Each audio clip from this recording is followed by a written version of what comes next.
வாங்க இன்னைக்கு முட்டை உடைச்சி ஊற்றின குழம்பு வைக்கிறது எப்படின்னு பார்க்கலாம். இன்றைக்கி பாருங்கள், நம்ம முட்டையை வச்சு ஒரு டிஃப்ரெண்ட்டாக ஒரு குழம்பு வைக்கலாம். பச்சை முட்டையை உடைச்சி ஊற்றி இன்றைக்கி குழம்பு வைக்க போகிறேங்க. அதுக்கு இன்றைக்கி ஒரு வானல் காஞ்ச உடனே அதில் எண்ணெய் தேவையான அளவு ஊற்றிக்குங்க. அது கூட பார்த்திங்கன்னா நம்மளுக்கு 2 ஏலக்காய், பட்டை, கிராம்பு, சோம்பு சும்மா கொஞ்சம்னாங்க, கல்பாசி கொஞ்சம் சேர்த்திக்கலாங்க. இது கூடயே 2 கடுகு கொஞ்சோண்டு சேர்த்திக்கோங்க, கொஞ்சம் நான் சேர்த்திக்கோங்க. பாருங்கள், இந்த மாதிரி கடுகு பொரியட்டுங்க. பாருங்கள், கடுகு பொரிஞ்சிருச்சு. இந்த டைமில் நம்ம கட் பண்ணி வச்சுருக்க பெரிய வெங்காயம் ஒன்று சேர்த்திக்கலாங்க. பாருங்கள், வெங்காயம் நல்லா கண்ணாடி மாதிரி நல்லா வதக்கி விடுங்க. இந்த மாதிரி நல்லா வணங்கட்டும். வெங்காயம் பாருங்கள் நல்லா வணங்கிடுச்சு. இந்த டைமில் நம்ம ஒரு பச்சை மிளகா கீனி எடுத்துருக்கோங்க, அதை 2 அறுத்து போட்டு நல்லா வதக்கி விட்டுக்கோங்க. இது கூட பார்த்திங்கன்னா தக்காளி நான் 2 அரிஞ்சு வச்சுருக்கேங்க, அதையும் சேர்த்துக்கலாங்க. இப்போ பாருங்கள், தக்காளி வெங்காயமும் நல்லா வதக்கிடுங்க. இது கூட பார்த்திங்கன்னா தேவையான அளவுக்கு உப்பு சேர்த்துக்கலாங்க. கல்லுப்பு இருந்தால் சேர்த்துக்குங்க. நான் தூள் உப்பு சேர்த்திருக்கேங்க, நீங்கள் கல்லுப்பு கூட சேர்த்துக்கலாம்.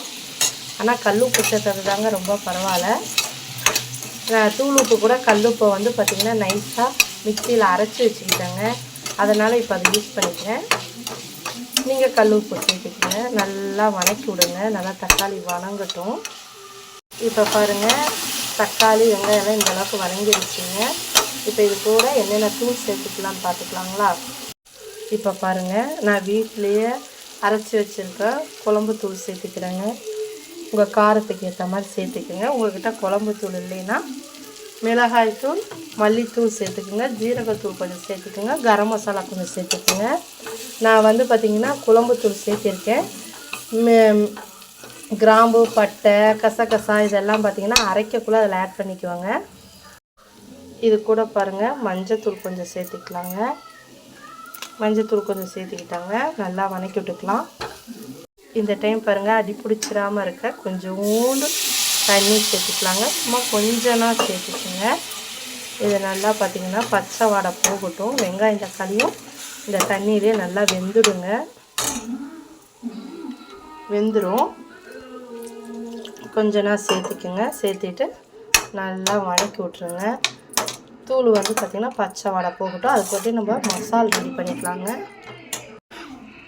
இப்போ பாருங்கள், நம்ம மசாலா அரைக்க கசகசா, சோம்பு, பட்டை, கிராம்பு, பூண்டு, இஞ்சியும் சேர்த்துருக்கோங்க. இது கூட தேவையான அளவுக்கு தேங்காய் சேர்த்துக்குங்க. இப்போ பாருங்கள், இது கூட உங்களுக்கு வேணும்னா முந்திரி ஒரு 3 முந்திரி சேர்த்துக்குங்க.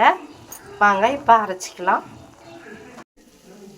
இப்போ பாருங்கள், நம்மளுடைய மசாலாலாம் தண்ணி ஊற்றி வச்சுருக்கிறது பாருங்கள், நல்லா தக்காளி வெங்காயம்லாம் நைஸாக வெந்துருச்சு. பாருங்கள், என்ன கலரில் இருக்குது. இப்போ பாருங்கள், நம்ம அரைச்சி வச்சுருக்க மசாலா இது கூட சேர்த்துக்கலாங்க. இது கூட உங்களுக்கு தேவையான அளவுக்கு தண்ணி ஆட் பண்ணிக்கோங்க. இப்போ பாருங்கள், நம்ம தேவையான அளவுக்கு தண்ணி ஊற்றிட்டோங்க. இது நல்லா கொதிக்கட்டும். இந்த டைமில் நம்ம மூடி வச்சிடலாங்க. கொஞ்சோண்டு பெருங்காயத்தூள் உங்களுக்கு என்ன சேர்த்துக்கோங்க. பாருங்கள், இதில் நானும் கொஞ்சம் பெருங்காயத்தூள் சேர்த்துக்கிட்டேன். ஏன்னா சிலர்லாம் முட்டை வாயுன்னு சொல்லுவாங்க, அதனால் கொஞ்சோண்டு பெருங்காயத்தூள் சேர்த்துக்குங்க. இதை ஒரு 10 நிமிஷம் நல்லா மூடி வச்சிடலாங்க. இப்போ பாருங்கள், குழம்பு நல்லா கொதிச்சிருச்சு. இந்த டைமில் நம்ம சிம்மில் வச்சிடலாங்க. சிம்மில் வச்சுட்டு குழம்பு முட்டை உடச்சி ஊற்றுறாங்க. இப்போ பாருங்கள், முட்டை எப்படி உடச்சி ஊற்றுறதுன்னு காட்டுறேன். முட்டையை நல்லா இந்த மாதிரி செஞ்சு மெதுவாக ஒரு இடத்துல ஊற்றுங்க. அதுக்கப்புறம் பார்த்திங்கன்னா அடுத்தது ஒரு முட்டையை உடச்சி அதே மாதிரி அதுக்கு பக்கத்தில் இங்கே பக்கத்தில் ஊற்றுங்க. இப்படி இதே மாதிரி உங்களுக்கு எத்தனை முட்டை வேணுமோ ஊற்றிக்கிங்க. ஒரு 5-6 முட்டை வரைக்கும் ஊற்றுங்க. இந்த குவான்டிட்டிக்கு கரெக்டாக இருக்குங்க. இதே மாதிரி நீங்கள் ட்ரை பண்ணி பாருங்கள். இப்போ பாருங்கள், நான் ஒரு 6 முட்டை உடச்சி ஊற்றிருக்கேங்க. உடச்சி ஊற்றிட்டு நீங்கள் சிம்முலேயே வச்சுருங்க. சிம்முலேயே வச்சு இதை மூடி வச்சுருங்க. ஒரு 5 நிமிஷம் 10 நிமிஷம் கழித்து நம்ம ஓப்பன் பண்ணி பார்க்கலாங்க. கண்டிப்பாக சிம்மில் மட்டும்தாங்க வைக்கணும்.